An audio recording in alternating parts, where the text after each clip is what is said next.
We saw in our overview of this discourse here on chapter 24 of Matthew's Gospel that in verses 4 through to verse 14, Jesus is referring to events that would characterize the whole period between his first and his second advents.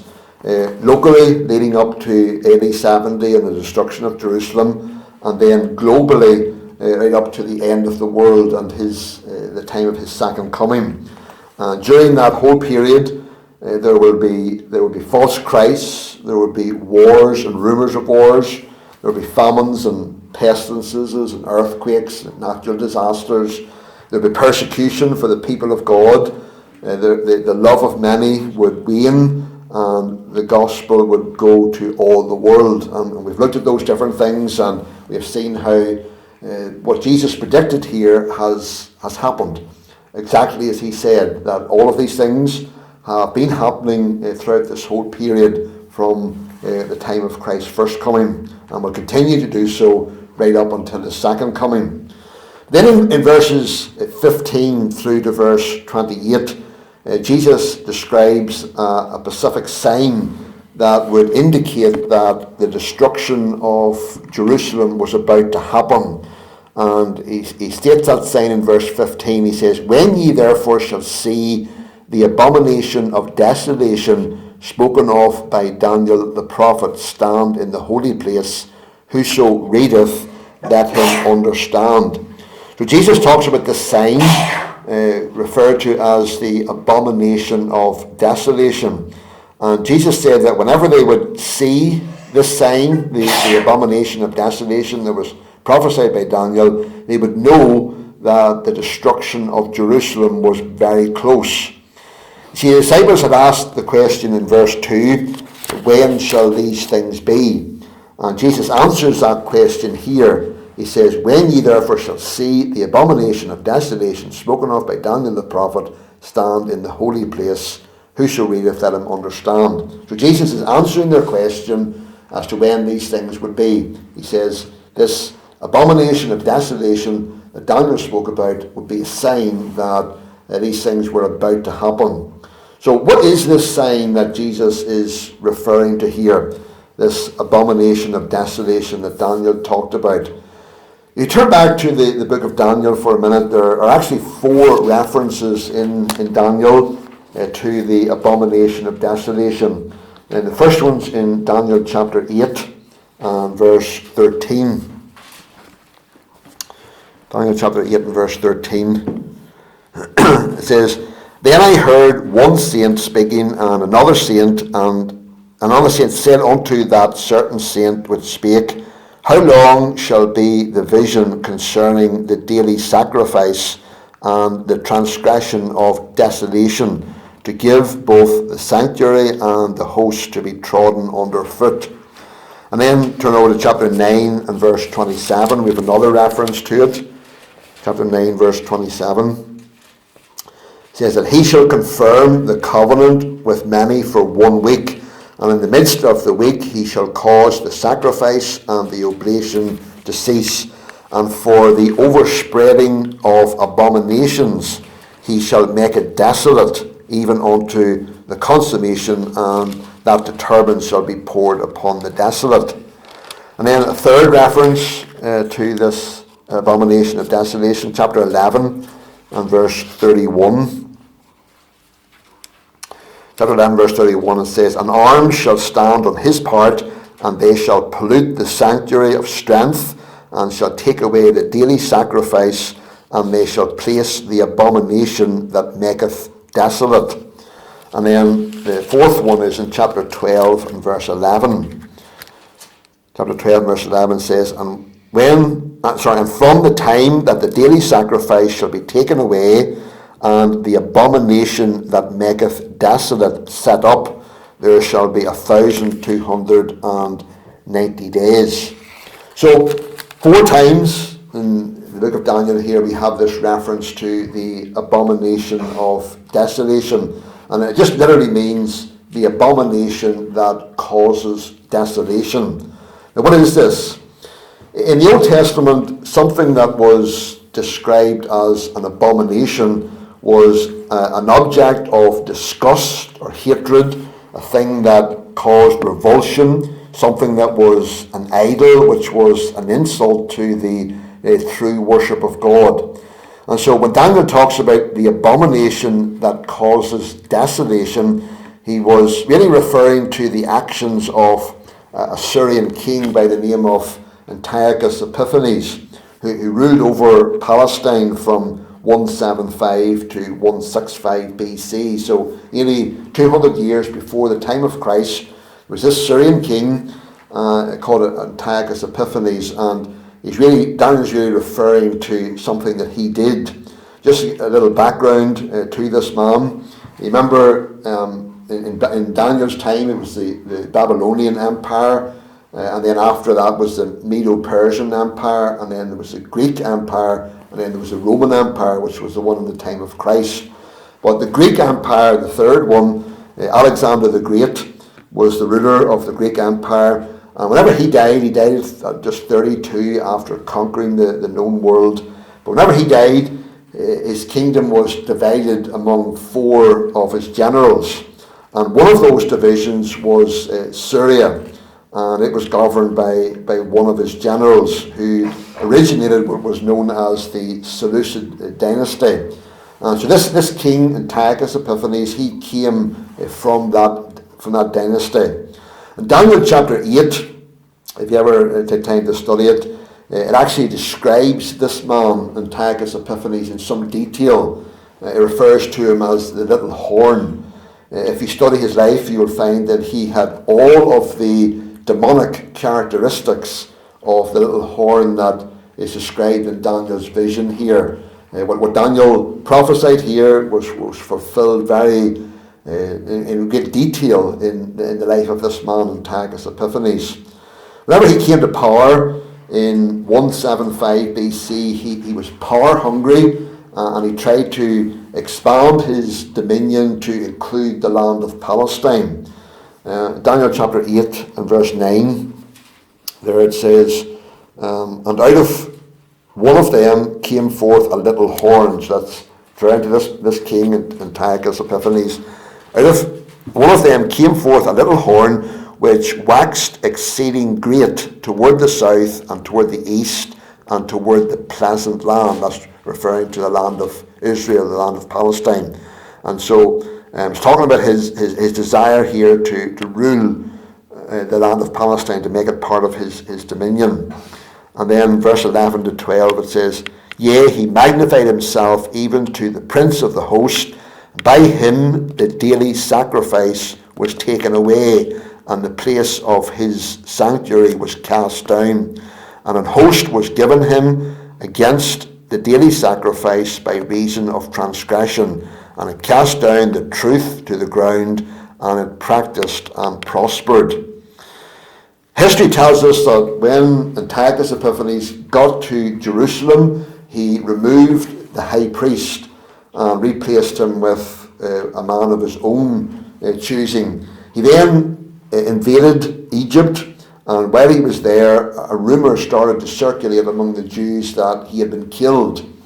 And as a result, the Jews tried to reinstate the genuine high priest that Antiochus had removed. Of course, he hadn't been killed, it was only a rumour, and he then accused the Jews of rebellion, and he savagely attacked Jerusalem and killed tens of thousands of its inhabitants, with apparently 40,000 dying in the space of 3 days. It was a terrible time, and others were taken captive. He then entered the Holy of Holies in the temple, and he sacrificed a pig on the altar of burnt offering. Now, a pig was absolutely abominable to the Jews. It was an unclean animal, and so he entered right into the holy place there, the Holy of Holies, and he sacrificed this pig on the altar of burnt offering. And he then took broth from the flesh of that unclean pig, and he sprinkled it all over the holy grounds of the temple as just like an act of deliberate defilement.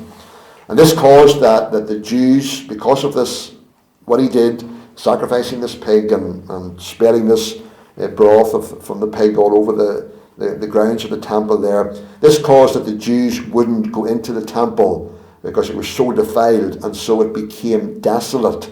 And so that's why we have this phrase here, the abomination that causes desolation, the abomination of desolation. This abominable act of this man in sacrificing this pig and doing this in the temple caused the temple to become desolate, where the Jews wouldn't go in to worship there. As a result of that, the daily sacrifices were ended in the temple, and all the religious practices were stopped at that time. And a statue of the god Zeus was placed in the temple, and human sacrifices were actually made on the altar. Circumcision was forbidden, and the Sabbath and other feast days were profaned. It really was an act of such desecration and of such proportions that it was indelibly imprinted in the minds of the Jews, even in Jesus' day. They'd never forgotten it. Whenever Jesus says then in verse 15 that when ye therefore shall see the abomination of desolation spoken of by Daniel the prophet stand in the holy place, whoso readeth, let him understand. When Jesus says this, he was predicting that something of a repeat performance would take place in his generation, connected with the fall and destruction of Jerusalem. What this man Antiochus did some nearly 200 years before the time of Christ, this act of desecration of the temple, causing it to become desolate, something of a repeat performance would take place in his generation in connection with the fall of destruction of Jerusalem. And this would be a sign that its prophesied destruction was at hand. It would alert people in that generation that Jerusalem's fall was very near. This was very significant, and Jesus predicted here that this sign would appear, and that it would let the people know that what God had prophesied about the destruction of the temple, that it was very close. Whenever Jesus says at the end of verse 15, whoso readeth, let him understand, he meant let the reader of the Old Testament book of Daniel understand the true meaning and fulfillment of this coming abomination of desolation.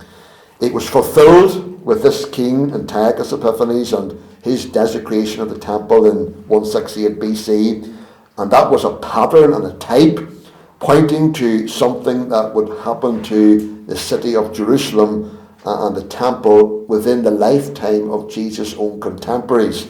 Because in verse 34 of Matthew 24, he says, verily I say unto you, this generation shall not pass till all these things be fulfilled. So Jesus was saying in his generation, before his generation would pass away, that these things would happen. This sign, the abomination of desolation, would happen at that time.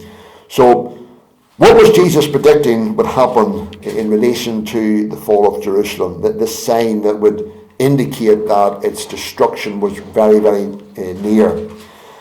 This took place whenever the Roman general Titus and his armies besieged and captured the city of Jerusalem in AD 70.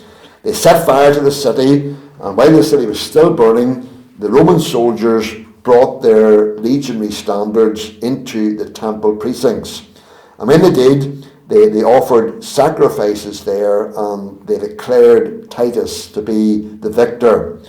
Josephus, a Roman historian at that time, he wrote this, said, the Romans, upon the flight of the seditious into the city, and upon the burning of the holy house itself, referring to the temple, and of all the buildings round about it, brought their ensigns to the temple, and set them over against its eastern gate. And there did they offer sacrifices to them, and there did they make Titus commander with the greatest acclamations of joy. So that's Josephus, who lived at that time. He was an historian, and he referred to the Romans coming in to the temple and setting up their ensigns there in the temple.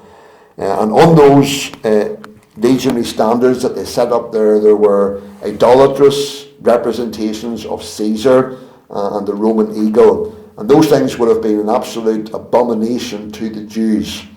The word stand here has the meaning of set up. So to have these things set up by these heathen Roman soldiers in the very temple itself, the place of God's worship, the place that was set apart by God for his people to worship him, for these heathen soldiers to come in and set these things up there in that very place was absolutely abominable to the Jewish people. That Jesus was referring to the siege and the fall of Jerusalem here is verified whenever you read Luke's account of this discourse. In Luke chapter 21, verse 20, it says, "And when ye shall see Jerusalem compassed with armies, then know that the desolation thereof is nigh." So again, this happened exactly as Jesus predicted. Just some less than 40 years after Jesus spoke these very words, that's exactly what happened. The Roman soldiers came, they besieged Jerusalem, they set the city on fire, and they went into the temple and they desecrated it. And this sign that Jesus spoke here came to pass. And the people knew that whenever the Roman soldiers entered the temple and did what they did there, that its destruction was right at hand, very, very close. And this sign will have a yet future fulfillment at the time of Christ's second coming, at the end of the world. Now obviously that's not going to happen in a literal physical temple like it did back then, because that temple was destroyed there in AD 70 as part of God's judgment on the Jewish nation because they rejected Christ. The temple was destroyed then, and we know that according to the New Testament and especially the book of Hebrews, that there can't be any return to a literal temple and offering of sacrifices. That has been done away with.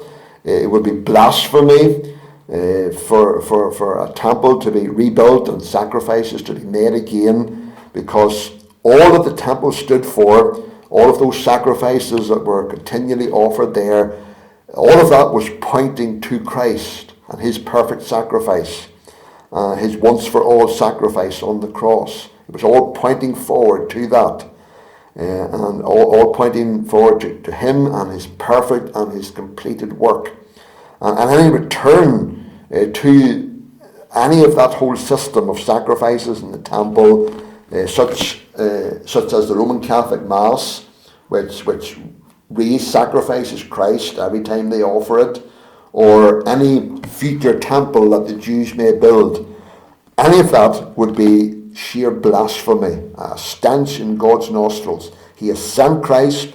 Christ has offered that one perfect sacrifice, and there would never be a return to a temple and sacrifices being offered again. It would be like an insult to Christ's perfect work.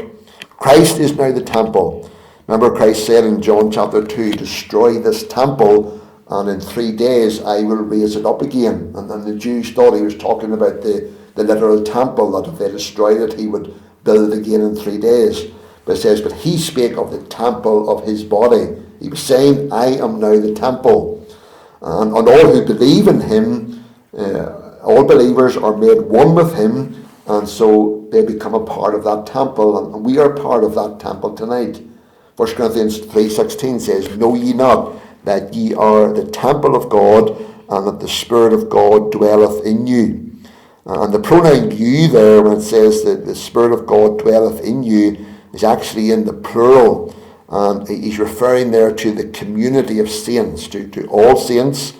He's saying that together, as a community of God's people, we are the temple of God. We are God's dwelling place, that God dwells in the midst of his assembled people. And that's a tremendous thought, to think that we as individuals, as individual believers, are actually the temple of God. God himself, by his Spirit, dwells within us. And also whenever we meet together as a body of believers, that God dwells in our midst in a special way. We are his temple.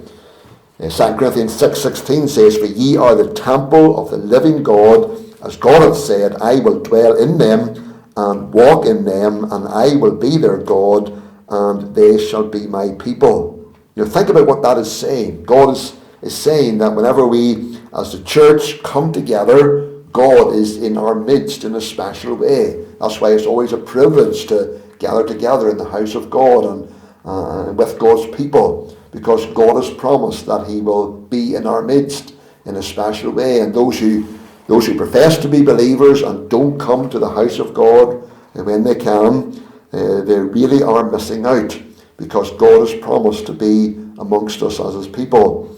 And God is walking amongst us, he says, whenever we meet together. So the community of God's people are the temple of God. So how will this sign of the abomination of desolation, how will it have a yet future fulfillment at the time of Christ's second coming at the end of the world? We're not specifically told, but could this be referring to the apostasy that has entered the ranks of the church in these days, and that will probably increase dramatically toward the end and just before the end? It was signal that the end is very near.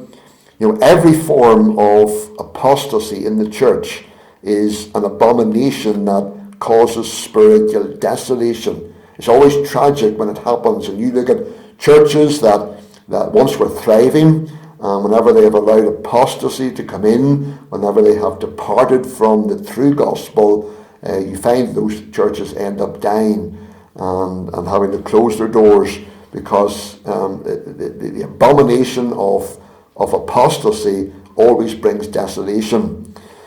2 Thessalonians 2, verses 1 and 3, it says, Now we beseech you, brethren, by the coming of our Lord Jesus Christ, and by our gathering together unto him. So Paul's talking there about the second coming of Christ, and he says this, verse 3 then, Let no man deceive you by any means, for that day shall not come, meaning the day of Christ's coming, it will not come, except there come a falling away first, and that man of sin be revealed, the son of perdition.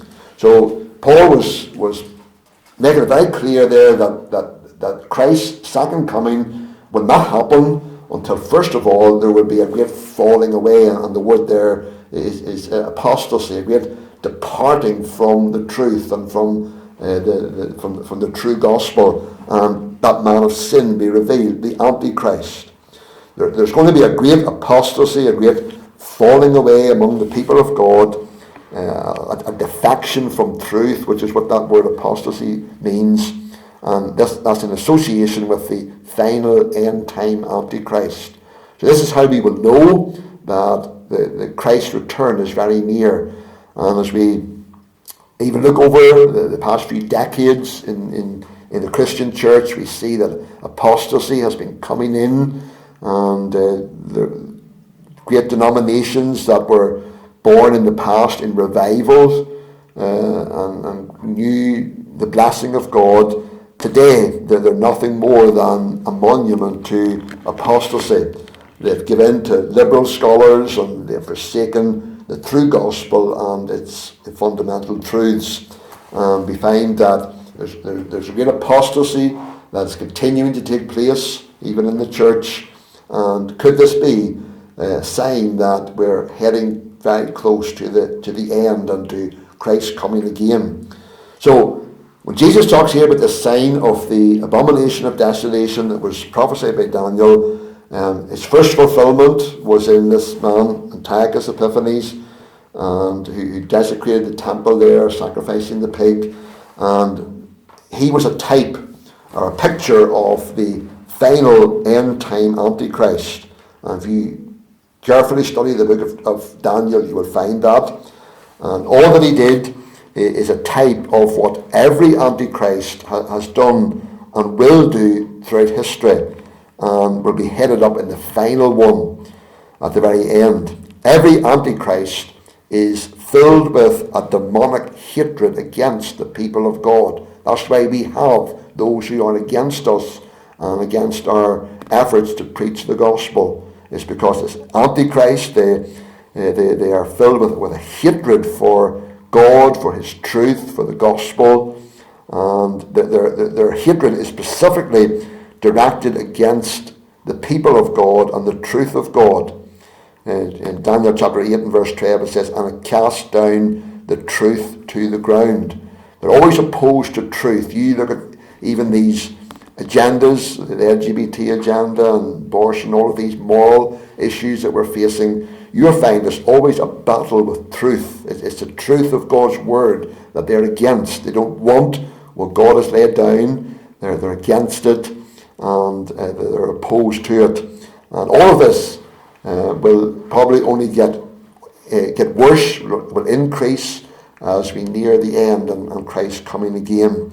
And the challenge to us as God's people and as a church is what Jude wrote in his little epistle, to earnestly contend for the faith which was once delivered unto the saints, to guard the gospel with all of our might, to make no compromise with any form of apostasy. It's so important that we do that we remain faithful to the gospel and don't allow apostasy to come in any form, any departure from the truth, from the fundamental truths of the gospel, to guard them with all of our might, and to stand against every form of antichrist. That's the challenge to us, and I trust that as we continue to look at this chapter here of what Jesus predicted, as we see it being fulfilled in history in the past, and will be fulfilled, we can have a true understanding of the times in which we live. And we know that Christ's return is near. We are looking forward to it as his people. And we know that every enemy who's against us, all who are opposed to us and to God's truth, that ultimately they are heading for destruction, as every Antichrist has throughout history. And even the end time Antichrist will be finally destroyed. But we are God's people, and we are on the victory side, and we can stand firm, continue to be faithful to preach the gospel and to guard it and its truth, and we know God's blessing and help even as we seek to do that in these days.